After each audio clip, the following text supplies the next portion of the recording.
The Sacramento Kings just lost their fourth straight game. This one at the hands of the Indiana Pacers, who were shorthanded tonight inside the Golden One Center. And it feels like the Kings have reached their crossroads. How will they handle this adversity? Will they come out the other side stronger and more ready to tackle the challenges of the playoffs? Or has this team gone as far as they can go? Is this who they truly are, and changes need to be made? We'll discuss that and Sacramento's god-awful free throw shooting right here on Locked On Kings. You are Locked On Kings, your daily Sacramento Kings podcast, part of the Locked On Podcast Network, your team every day. And now, ladies and gentlemen, it is that time for another episode of Locked On Kings. Hello and welcome into Locked On Kings, your podcast hub for Sacramento Kings coverage all season long. Today's episode is brought to you by Gametime. Download the Gametime app, create an account, and use code LOCKEDON for $20 off your first purchase. My name is Matt George. I have the privilege of being your host here. I'm a Sacramento sports anchor and reporter for ABC 10 News, and it's good to be back inside the Golden One Center after a 5-game road trip that the Kings went 2-3 and should have gone 4-1. As much as the final 2 games of that road trip really sucked, the loss in Milwaukee at the buzzer by Dame Lillard and then the complete collapse in the fourth quarter in Phoenix, I felt for the most part that in those 2 games, the Sacramento Kings were ultimately playing better basketball. And I was looking forward to seeing it tonight in person against the Indiana Pacers. I came into this game with the expectations that the Kings, who were just embarrassed in a fourth quarter collapse that everybody was talking about, the worst fourth quarter collapse since the NBA bubble. I was thinking the Kings coming into tonight's game against a shorthanded Pacers team who is missing Tyrese Halliburton, and Pascal Siakam is not ready to make his debut yet for the Pacers, so they are shorthanded. This is a perfect opportunity back at home to prove that what happened in that Phoenix game is not who you are, and to basically show that it didn't matter who you were going to play tonight. You were going out to prove to yourselves and prove to the world that you were a better team than what you showed. And you've been a better team than how you've been playing over the past couple of weeks, or however long this funk that we can say the Sacramento Kings are in has lasted. But instead, here are the Sacramento Kings coming into tonight's game and looking just not right mentally. Like, physically, there were problems with this Kings team. They once again did not look like they were playing to the level they're capable of on the offensive end of the floor. They did not look like they were playing as good of basketball as they played at the end of that road trip. Mentally, this team is in a funk right now, and they were thoroughly beat for basically 48 minutes by the Indiana Pacers. No, the Pacers didn't technically lead this game from start to finish, but Indiana was in control basically the entire night, and even though the Sacramento Kings made a little mini comeback rally there at the end that does absolutely nothing for me, the Kings lost this game. Like, no question about it. They lost this game 126-121. They lost on the scoreboard. They lost on the floor. They lost in so many different ways statistically. The Kings were straight up beat tonight by a shorthanded, but still talented, Indiana Pacers team. This is the first 4-game losing streak for this Sacramento Kings team since, wait for it, when they started the season 0-4 last year. That 0-4 start, from that point on, the Kings didn't lose more than 3 straight. They lost 3 straight at the very end of last season going into the playoffs. They've lost 3 straight earlier on this season, and here they are on a 4-game skid.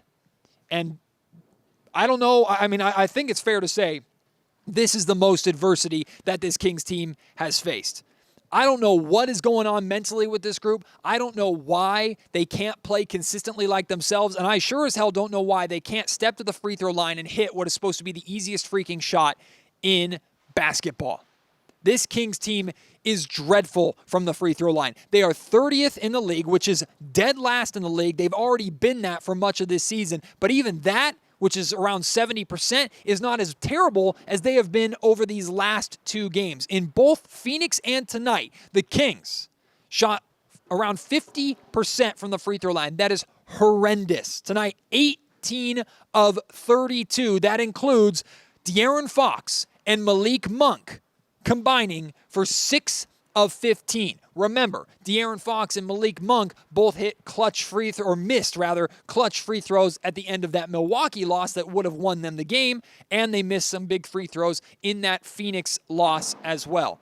I don't know what is wrong with this Kings team shooting free throws. I don't know what is wrong with Fox shooting free throws. I certainly don't know what is wrong with Malik Monk, who is a near 90% free throw shooter, but over these last handful of games, he just cannot hit a free throw to save his life right now. This Kings team is in a bad rut, and their free throw shooting tells it all, or is the perfect indication of where this group is at right now. Again, that mini comeback to me, the Kings made a push. They were making full court pressure, forcing turnovers. They got this game to within like 2 or 3 points there at the very end, and it didn't do anything for me, right? Like, I even if the Sacramento Kings had found a way to win this game or hit a 3 there at the end, even though the Pacers made the right decision by playing the foul game and not even giving Sacramento a chance to tie this game up with a 3-point shot late, like that's how bad this team is free throw shooting wise. A team would rather foul you instead of make you hit a tough, guarded, game-tying 3 to send the game to overtime. They'd rather give you a chance to get free points with the clock stopped than take that 3. That's where the Kings are at right now. But like, even if Sacramento had found a way to force overtime and come back and win this game, and essentially the story would be an Indiana Pacers collapse in the fourth quarter, vaguely similar to the Kings collapse in Phoenix the game before. But not to me, because this Kings team did not deserve to be in the game the way that they were late. I guess credit to them for continuing to fight, to them for making a push at the end. That's not what this game is about. It's not, they continued to fight to the very end and just came up short. Nah. Like, you should have beaten this team at home. And even beyond that, you as a basketball team, the Kings as a basketball team, just do not look right, and it is perfectly clear. TJ McConnell cooked the Kings tonight. Absolutely torched them. TJ McConnell, 20 points, 9 of 14 from the field, 10 assists. TJ McConnell was getting everything he wanted at the rim. It was a layup line. And there's one guy that I put that on more than anybody else, and that's De'Aaron Fox. You cannot be as outplayed as De'Aaron Fox was by TJ McConnell tonight. Is it completely his fault? No. But De'Aaron Fox is one of the quickest guards in the league, and we've seen when he wants to, there is not a guard in the league that can get by him. When De'Aaron wants to fully commit 100% on the defensive end, he can stay in front of anybody. We've seen him do it before, especially in fourth quarters of close games. Tonight, he was a step slow, and it looked like he was just going through the motions. He got beat all freaking night by McConnell, and this is not the first time in Fox's career that McConnell has outplayed him this way. I've wanted TJ McConnell on the Sacramento Kings for years because I think if TJ McConnell is your backup point guard, you're a damn good basketball team. And imagine being a team like the Indiana Pacers, who has Tyrese Halliburton, who, for my money right now, is the best pure point guard in the league. And when he exits the game, you have TJ McConnell coming in. Are you serious? No wonder the guard play in Indiana is as good as it freaking is. I love TJ McConnell. He should, as good as I think TJ is, and as much as I would love for him to be on this Kings squad, he is not as good as he looked tonight. And he should not be scoring nearly as much and getting to the rim nearly as much as he was getting tonight against Sacramento. He torched Fox. Fox finished with 24 points, 8 of 20 shooting from the field, 6 assists, 2 steals. Again, it just feels like Fox tonight is kind of going through the motions. He did not look like the De'Aaron Fox that we saw both in Phoenix and in Milwaukee, where it looked like he was finally working himself out of a funk. I'm not putting tonight's loss solely on Fox, of course, but the way I saw McConnell play, and I'm looking at the Kings' leadership for help, and I saw Domantas Sabonis didn't have a great game, did finish with another triple-double. We'll talk about that. I saw him playing hard. I saw Kevin Huerter playing very, very hard. I saw Keegan Murray for stretches playing very, very hard. I didn't see that from De'Aaron. I didn't see that from Malik tonight. Those two are struggling, and when those two struggle, Sacramento tends to struggle. And then the Kings just getting absolutely abused in the paint. 62 points in the paint for the Indiana Pacers tonight. They went 31 of 47 from the paint. And that number should have been higher. The Pacers went a little bit away from the paint. I give credit, I guess, to the Kings defense. They clamped down a little more inside in the fourth quarter, but the Pacers were also hitting three-point shots and getting better looks from the perimeter in the fourth quarter than they were all game long. So the Pacers dominated Sacramento in the paint tonight. Absolutely dominated. The Kings' effort defensively was just not good once again. Their effort period in tonight's game was just not good, coming off of a bad loss. And in the first game back after a long road trip, that is not an excuse to me. That don't mean you know what to me. That is not acceptable to myself. It shouldn't be acceptable to you. It certainly wasn't acceptable to any of the 17 or near 18,000 people in the Golden One Center tonight. It was not good enough. Now, before the game, Mike Brown, in his pregame press conference, talked about facing adversity. And he said every single great team that he's been on has faced some sort of adversity over the course of the regular season. And it's how they overcome that, and it's how they respond to that. Well, here it is. Like, this is to me like the prove it moment for this Kings group. Not just for this season. I think for this group, period. This core that the Kings decided to bring back by re-signing Harrison Barnes. This Kings starting five plus Malik Monk and Trey Lyles off the bench. That top seven, that core group. This is the prove it point for this team. Is this truly who you are? Are you capable of only being a little bit better than this, but going up and down and up and down and up and down and likely being a first-round exit if you even make the playoffs at this point? Because right now the Kings are sitting in the play-in spot, and it's hard to argue with people that say at this point in time the Kings look more like a play-in team than they look like a bona fide playoff team. Hard to argue that at this point in time with the way the Kings are playing. Is that who you are? Or are you going to come out of this and show that this is just a funk, this is a fluke, iron sharpens iron, this is going to make this team, this is going to get this team to where Mike has been trying to get this group? If not, changes have to be made, right? And I think it's clear some additions have to be made, period, to the overall rotation of this Kings group, right? It's clear that Monty McNair and this Kings front office has to do more to get Mike Brown and this roster more reliable NBA talent to help this Kings team play better, certainly defensively, but play the way that they want to play, period. The Kings need more help in that area. But for this core, is this who they are? And does Monty need to go out and get another sizable name to either reinforce this core or replace somebody or some buddies in this core? That's where I think we're at. But all the Kings can do right now is try and handle the adversity with the group that they have. And after the game, I asked Mike, we've talked a lot about leadership, right? What is Mike and the coaching staff saying to this group to wake them up? What is De'Aaron Fox and Domantas Sabonis saying to this group? Where are the leaders? What are they saying? And those are valid questions, and there's been plenty of times to question the leadership of this team. But ultimately, each player has to handle this adversity themselves and overcome it themselves. So I asked Mike, from his experience with championship teams and other winning teams, when facing adversity like this, what does each individual player have to do? And here's what he said. Mike, back to the topic of adversity. A lot has been made about leadership, what you're saying, what Fox is saying, Sabonis is saying, or whatever. But what does each individual player, going back to the time of the championship teams and high-quality teams that you've been on, what does each individual player have to do themselves to work through this adversity and these stretches of the season that are going to happen? Well, the first thing is, a loss like this, it should sting, and you should let it bother you. But having said that, because of the amount of games that you have to play through the course of the season, you got to figure out, okay, I let it sting for a few hours or whatever it is. Now I got to figure out how I can get better. What did I do wrong tonight? What have I been doing wrong overall? Not only that, what have we as a team been doing that's not good enough to help us win games right now? Or what can we do better as a team to help us win games right now? And so your outlook has to go from, okay, I'm taking the hit, I'm feeling it, now it's time to fight. And it's time to fight while getting better. It's time to fight in practice in terms of locking in, because we're not going to have any contact at this point in the year except for our low-minute guys. And then it's definitely time to fight come game time. I know that we can be a better defensive team than what we are, so it has to start there, because at the end of the day, like I said, we're going to figure out a way to score. We just got to figure out a way to slow some of these teams down.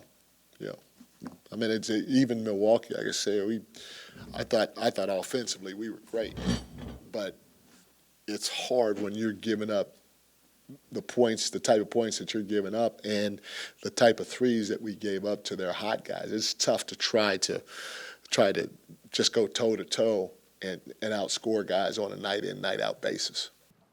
Today's episode of the Locked On Kings podcast is brought to you by PrizePicks. PrizePicks is the number one way to play daily fantasy sports and the largest daily fantasy sports platform in North America. It's just you against the numbers instead of battling thousands of other players, including the pros and sharks out there. You pick more or less than 2 to 6 players with different statistical projections. Now, it wasn't the best night for me with my prize picks because I picked high on a lot of Kings players because I thought this was going to be a big bounce-back statement night.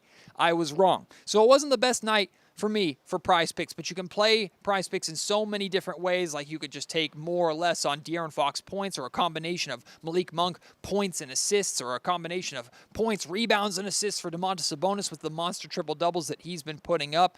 You could pick a stat that James Ham loves on PrizePicks right now, which is like Keegan Murray, whether or not he's going to have a dunk in the game or not. There's just so many different ways and fun ways to play PrizePicks in regards to the Sacramento Kings. It's the most fun I've had, and you can win up to 25 times your entry if you pick 6 players and get all 6 of those picks right. Plus, PrizePicks has this amazing reboot program, which means you will not get penalized if you pick something for a player and they get hurt in the first half or something like that. And instead of PrizePicks just going, oh, sorry, tough luck, you lose, they reboot it, they move that out, and basically they adjust the payouts and don't penalize you for a player getting hurt or one of those weird circumstances. Plus, you can play PrizePicks with all of the NFL playoff action going on right now. It's so much fun. Go to prizepicks.com/LockedOnNBA and use code LockedOnNBA for a first deposit match up to $100. PrizePicks is daily fantasy sports made easy. Today's episode is also brought to you by LinkedIn. At the start of the new year, every small business owner is asking themselves the same question. What's the one move I can make that'll take my business to the next level in 2024? LinkedIn Jobs knows that your success all depends on the team that you surround yourself with. That's why LinkedIn Jobs has created the tools to help find the right professionals for your team faster and for free. LinkedIn isn't just another job board. LinkedIn has a vast network of more than 1 billion professionals, which makes it the best place to hire. Hiring is easy when you have many qualified candidates, and it's so easy, in fact, that 86% of small businesses get a qualified candidate within 24 hours. LinkedIn Jobs helps you sift through all the unwanted applications and those applications that you get that just truly aren't worth your time. Time is money, of course, in businesses, and instead of going through 1 million scouting reports when you're looking for your starting 5, instead get 10 to choose from and find your 5 best or your 3 best or your number 1 candidate out of those 10. LinkedIn Jobs is number 1 in delivering quality hires versus leading competitors. LinkedIn also knows that small businesses are wearing so many hats and might not have the time or resources to go through a normal, lengthy, challenging hiring process. Post your job for free at linkedin.com/LockedOnNBA. That's linkedin.com/LockedOnNBA, and post your job for free. Terms and conditions apply. If I'm Kevin Huerter tonight, I'm walking around the Kings locker room. I'm looking over at the Kings bench. I'm looking at the Kings crowd. I'm looking at everybody, and I might not vocally say it out loud, but I know I'm thinking in my head, you really want to trade me? You want to trade me? You think I'm the problem? Now, one game, even if it is a 31-point, 11 of 17 shooting, 7 of 12 from three-point range, 4 assists, 2 steal, 1 block, great career-high stat line for Kevin Huerter. One game does not change the struggles and the frustrations that he's had this season and the struggles and the frustrations that the Kings have had with him as their starting 2. That being said, Kevin Huerter can look around tonight and go, I fought harder than anybody else on my freaking team tonight. I fought, I showed up, I came ready to play. And credit to Kevin, he's having a good stretch right now. He's scoring double digits pretty consistently. I think this is like his 4th or 5th straight game that he scored in double digits. Like he's getting himself going after going through another tough funk where, remember, he lost his starting spot to Chris Duarte and he had to earn it back. Plus, he dealt with an ankle injury in the middle of that. So Kevin's faced more adversity this season, and he's come out of it strong. He's come out of it fighting. He's come out of it a lot of ways you want to see the rest of this Kings roster come out of the adversity that they're facing right now. Now, you might turn it around on me and go, yeah, Matt, Kevin Huerter had a career high tonight, but it's in a loss. Why does it matter? Are those empty numbers and empty stats? No, I don't think so. I think this is an example of how good Kevin Huerter can be for this Kings team when he's on, because a lot of his shooting success came off of the DHO game, the dribble handoffs with Domantas Sabonis, and those curl screens, threes off screens that we saw him run and have success with a lot last season. The Kings made it a priority tonight because Kevin Huerter was knocking those shots down. That's who he's capable of being as your starting two. I still think Kevin Huerter has far much more to give this Kings team. That's why, one, I would rather the Kings keep him over Harrison Barnes at this point in time. And two, I think he has more trade value than Harrison Barnes at this point in time. And we'll talk about Harrison Barnes, of course, more later on in the show. But again, if I'm Kevin Huerter, I'm looking around going, yo, we're sucking right now. I'm out here fighting. I'm out here putting in the work. I'm out here trying to get myself right, but also help get this team right. Because if y'all are shopping me and y'all want to trade me, that sucks. I'm not happy about that. But I'm going to prove you wrong. I need to prove it to myself that I'm the player that I know I am. I'll prove it to this entire fan base. And if there's truly a team that's out there that wants me, I'm going to prove it to them that it's worth whatever they're willing to give up to go and get me. That's how I think Kevin Huerter approached this game tonight, how he's been approaching these last couple of games. And I'd say good on him for doing that. Good on Kevin for playing as hard as he did tonight, and it's a shame that most of his teammates did not meet him. Did not meet and kept, like, the Kings should be winning every game if Kevin Huerter is scoring 30 freaking points. The Kings should be winning every time, but that is a trend that I'm starting to notice is the Kings are not always taking advantage of the numbers, the big numbers that some of their guys are putting up. Speaking of which, let's talk about Domantas Sabonis. Domantas Sabonis had his 12th triple-double of the season tonight. 21 points, 11 rebounds, 10 assists, 3 straight triple-doubles in 3 straight losses. Y'all, in the 12 games that Domantas Sabonis has a triple-double this season, the Kings are only 7-5. One game above 500 in the 12 games that they've had a triple-double from Sabonis. Now, again, some of you might look at that and go, Matt, these are empty numbers, these are empty stats, he's just stat padding, but he's not a winning player. If you want to say that, I fundamentally disagree with you, and I could spend a long time talking about why. I don't need to hear that. I don't need to do that right now. It's not what this conversation is about. This is this Kings team failing to take advantage of the consistent numbers and opportunities that are being put in front of them by other players because not everybody's stepping up and stepping to the table. If the Kings got more of a consistent overall effort from this roster, certainly from top guys, although there were stretches during this road trip where all of the 4 top guys were playing well and the Kings were still struggling because they were getting nothing else from the bench. The Kings bench tonight, only 2 guys off the bench score. They got 9 for Malik Monk, 7 for Sasha Vezenkov. Only 16 points off the Kings bench tonight. The Kings cannot consistently get everybody or the vast majority of players contributing in a winning effort at the same time. That is concerning that the Kings have lost 5 games where Domantas Sabonis has put a triple-double on the board. And before you blame Fox immediately, just understand that De'Aaron Fox's numbers in triple-doubles for Domantas Sabonis, 26, 3, and 5, which is 2 points worse, 1 rebound worse, and the same assists than his average this season. So it's not like when Sabonis is having a triple-double, De'Aaron Fox is sucking. And it's not like Sabonis having a triple-double is taking vastly away from De'Aaron. That's not the case at all. The Kings just need overall better team consistent effort. It's great when Keegan can go off the way that he does, or Kevin can go off the way that he does, or Fox can go off the way that he does, or Monk can go off the way that he does. But why can't 4 or 5 or 6 players have good games at the same time? We saw the Kings do that a lot this season. And look at the wins. Look at the box scores this season. I said we saw them do that a lot this season. I meant last season. But look at the box scores this year when the Kings are winning. You will consistently see 5 to 6 guys in double-figure scoring. That's how this Kings team wins. They get good, solid, consistent effort. And yes, you look at this box score tonight, and you see 4 out of the 5 starters having at least 21 or more points. Normally, that's good, except when your 5th starter only gives you 2. You know who I'm talking about in Harrison Barnes. And again, you only get 15 points off of your bench. It's that team effort. It's that consistent team production. That's what's lacking. That's what's missing. And it's led to a 7-5 record in games where Sabonis has had a triple-double. Now, Keegan Murray also had a good game tonight. 27 points, 11 of 18 from the field, 9 rebounds, a couple of steals. I did notice, though, and he got going in the third quarter and he and Kevin Huerter had big third quarters for the Kings. But Keegan started this game really good. He had 9 points in the first quarter. He ended the half with 11, I'm pretty sure. And he only took 2 more shots until, I'd say, a third of the way through the third quarter. Then he started taking more shots and he started getting involved. Remember, was it game 5 of the playoffs, I want to say, here in Sacramento? Keegan Murray got off to a red-hot start in that game. I think he had like double-digit points in the first quarter of that game and only scored a few points and had a handful of shots for the remainder of the game. This is a somewhat consistent pattern that we've seen from Keegan. He'll get off to good starts, and I don't know if it's the defense is adjusting. I don't know if it's Keegan not being assertive enough. I don't know if it's the Kings not taking advantage of the hot hand. But Keegan will get off to strong starts and then will kind of fade into the background again.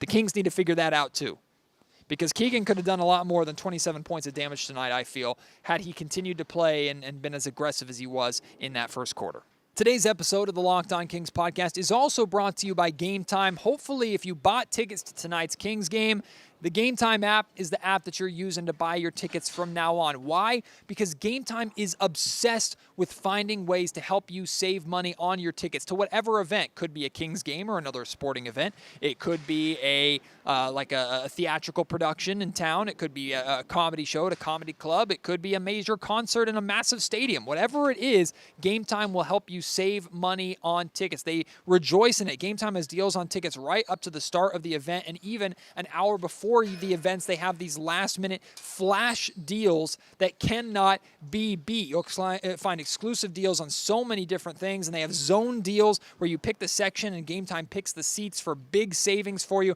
And the Gametime guarantee means that you'll always get the best price. If you find tickets in the same section and row for less, Gametime will credit you 110% of the difference. That's absurd, but it's what they do. I've seen it in action. Take the guesswork out of buying tickets. Download the Gametime app, create an account, and use code LOCKEDON. You'll get $20 off your first purchase of tickets. Again, terms apply. Create an account, use code LOCKEDON for $20 off. Download Gametime today. Last-minute tickets, lowest price, guaranteed. A consistent theme of Mike Brown over the season and a half now that he's been here in Sacramento is his rotations haven't always been consistent. He's not afraid to make changes to his rotation a lot. Now, more often than not, they're kind of towards the back end of the rotation, but we've seen this season that he's not afraid to toy with the starting lineup from time to time, too. He's stubborn in certain areas, like not bringing Malik Monk into the starting lineup and keeping him as the sixth man off the bench. And sometimes he does things like promote guys to playing time, and then suddenly, for no reason, they fall out of playing time. I've had questions about why Sasha Vezenkov is not playing as much as I think a reigning EuroLeague MVP and three-point specialist should be playing here in Sacramento. Regardless, Mike talked about his rotations before the game started. And apparently, according to him, he's pretty confident and comfortable, and he seems to have settled into a 9-man rotation. That 9-man rotation is the normal Kings starting 5, which, of course, is Fox, is Huerter, is Barnes, Murray, and Sabonis, and then the 4 off the bench of Malik Monk, Trey Lyles, Sasha Vezenkov, and Alex Len. It seems like he is committing, at least in the short term, to that rotation. And he said that, of course, changes aren't out of the realm of possibility going forward, but he's probably going to stick with this. And I think he's been searching for a while. He's given it pretty much half the season at this point, and maybe now he's comfortable with the 9 guys that he wants to play consistently. If there's a 10th guy tonight, that was Keon Ellis, who only played a handful of minutes in tonight's game, but Keon Ellis got that 10th spot over Davion Mitchell and Chris Duarte and other players who are not a part of the rotation, at least as of right now. But once again, who is part of that rotation every day, who will, for some, I think I understand the reason, but some people don't, why he keeps remaining a part of the starting lineup, even though he's up and down and more often down and invisible. Of course, I'm talking about Harrison Barnes. Tonight, 2 points, 1 of 2 shooting from the field, 1 rebound, 1 assist, 1 turnover in 22 minutes. It's not that he had a bad game, it's that he barely did anything, and that's been the biggest problem with the Kings. I should say it's the biggest problem amongst Kings fans. It's not that Harrison is coming in and shooting the ball terribly and shooting the Kings out of games. It's that he's playing 22 minutes taking only 2 shots, grabbing only 1 rebound, finishing with only 1 assist and turning the ball over once. He literally he isn't even doing bad things a lot. He's just doing nothing. It's just an empty jersey, an empty stat line so many times this season. And I don't think Mike feels that he has any other option. A lot of people are questioning why Mike continues to stick with with Harrison Barnes as much as he does, why he criticizes other players and doesn't seem to criticize HB. The most we've seen is him kind of knock out and knock down and take away HB's minutes. Again, I think the answer is that there's just no option out there. And maybe this is a message to Monte McNair and the Kings front office of, this is the guy that you re-signed. I like HB as a leader. I like him as a veteran presence, but he's not good enough. He's not consistent enough at this point with where we're trying to go, and I have nobody else on this roster that I'm comfortable with or is capable of holding down a starting wing spot. Because I don't think anybody would really oppose to Harrison Barnes coming off the bench and playing 15 or 20 minutes a night off the bench, as long as you had a better, more productive player starting in that 3 or 4 spot, that wing spot, instead of him. But look at this roster. Who is that guy? If your answer is Sasha Vezenkov, no. If it's Trey Lyles, maybe I'd be willing to give that a look, but I don't think Mike Brown is confident in that because he likes Trey Lyles off the bench. Is it going small and playing Monk and Herter together? I don't think that's ever going to happen with Monk in his important role off the bench. Mike clearly does not feel that he has anybody else on his roster that he can play over Harrison Barnes at that spot. If he did, he would have by now, because Harrison far too many times, it's not that he has bad games, he just does nothing. Nothing. When the Kings need something out of everybody, when Mike Brown is asking for more out of everybody, Harrison just too often does nothing. And I don't think Mike has a better option out there with this roster right now. Hence the reason why I think the Kings are looking to make the moves that they're trying to make at this trade deadline. But whether the Kings make a move sooner or later, regardless, it's not getting any easier. Right? The Kings, thank God, have 3 days off. They have tomorrow and the weekend off. It feels like, I don't know the last time they had that many days off in a row. I don't even think it was Christmas they had that many days off in a row. Regardless, they've been playing a lot of basketball games recently. That's not an excuse. I don't care how tired they are or whatever. Every team plays a lot of games and back-to-backs and 3 games in 4 nights and whatever. I'm glad the Kings have 3 days here to get right, to practice, to freaking work on their gosh dang free throws more than they're already doing, because Mike has said that apparently yesterday in practice and today before the game and shoot around, they shot more free throws than they ever have before. Well, make them keep shooting more, damn it, because it's not working. So over these 3 days, hopefully they focus on that and getting right and getting healthy and getting ready for the Atlanta Hawks on Monday.